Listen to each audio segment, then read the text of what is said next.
If you knew what I'd been through, you'd know why I fight so hard to become the man that I am today, and why I want to help as many of you as I can to become the best version of yourself that you can be. You see, I grew up a Navy brat. I was born in Florida, moved to California, moved to Hawaii, back to California, Albuquerque, New Mexico, California again, Washington State, back to California, Northern Virginia. I moved a lot when I was growing up. It seemed like every time I made friends, we were moving again. It was tough. It made me incredibly shy, incredibly introverted, very unaware of myself, very skittish, because I was afraid to make new friends. The minute I made a friend, boom, they were taken away from me. We were being transferred. I hated moving. In fact, I remember when one of my dad's classmates, he was a graduate of 1965 from the Naval Academy.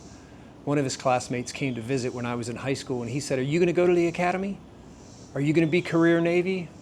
And I immediately said, "Heck no. I would never do that to my family," because I hated it. I hated making new friends. I hated moving every year and a half to 2 years, 3 years max. I hated it.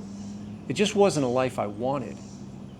But looking back all these years later, I'm so incredibly thankful, because I've been to Japan, I've lived in Hawaii, I've been all over the United States, and as I met people in high school, I realized that there were people that hadn't been west of the Mississippi River, and I couldn't relate to that because I had literally traveled all over the United States.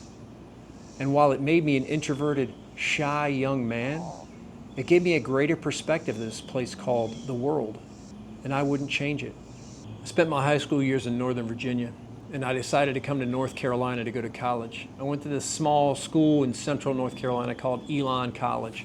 It was one of the least expensive private schools in the Southeast back then, and I loved every minute of it. I had no idea why I was going to college, though. I mean, that's what the good kids did. As my mom said, "What are you gonna flip burgers or mow grass the rest of your life?" "No, Mom, I don't want to flip burgers, I don't want to cut grass, so I guess I'll go to college." That's how much thought I put into it. Therefore, I spent the next 6 years getting a 4-year degree. I was lost. Again, I wasn't very self-assured. I was shy. I joined a fraternity thinking that would help, and it did. It forced me to go out and meet 40 people that were perfect strangers. I had to get to know them. It was a requirement. And while fraternities nowadays are a little bit different than they were 30 plus years ago, it was a pivotal moment in my life because I developed some lifelong friends, some people who've had my back, who believe in me, who still lift me up to this day. But even after graduating college, I didn't have a whole lot of confidence. I got a job as a stockbroker, basically at a penny stock firm. If you've ever seen the movie Boiler Room, if you haven't, it's pretty good. But that's exactly the way work was for us. It was a boiler room. It was hot. It was heated. It was ugly, and it was uncomfortable. I didn't like calling strangers on the phone and begging them to invest. I just didn't like it. It wasn't my thing. I was shy. I was introverted. I didn't like doing it. Shortly after I graduated college, I started dating my childhood sweetheart. We got real serious, real fast, and I got cold feet. I didn't have any direction in my life. I didn't know what I was doing. I didn't have a career path. I had no clue. And the last thing I was ready to do was to get married. So I broke it off, shattered her heart, destroyed her. We didn't talk for 18 months. 18 months later, the only thing I could say is by the grace of God, she took me back. We got married. It's been one heck of a life. She's been one heck of a wife. She's believed in me every step of the way. She's built me up. She has instilled in me confidence that I never thought I had, never knew was in me. She just told me that I could do things. I could own my own business. I could be successful. And even when things crashed down on me in 2008, she never gave up on me. She never turned her back. She was right there with me. In fact, I remember sitting around the kitchen table. I was miserable because my business was gone. And she said, "Hun, I need you to find something that you really enjoy, because you're a lot more fun to be around when you're happy." That's when I started looking into teaching.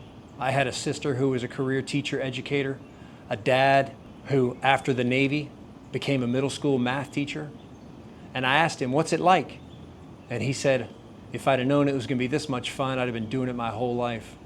So I said, why not? Teaching has got to be recession-proof. I can't lose a teaching job unless I do something really inappropriate. So I started teaching, and that changed my life. I wasn't comfortable talking in front of people at the time, but I realized that talking in front of teenagers, I'll survive. And I became very confident, very happy, very disciplined. I became the man that I didn't know existed or I didn't know could exist, but it was a process. It took about 20 to 25 years of just going after it day by day without having much of a plan. I just decided to keep putting one foot in front of the other. In time, confidence came. In time, becoming a real man, a provider, a heck of a husband, it just happened. And so I spent the last couple years really diving deep, trying to figure me out, trying to figure out what it is that makes me who I am.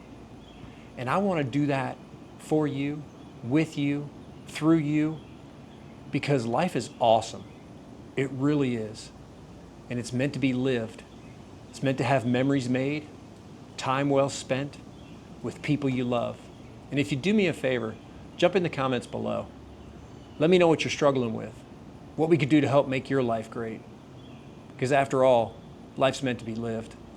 If you're still here, greatly appreciate you watching. My name's Jim Burrows, and I'll see you in the next video.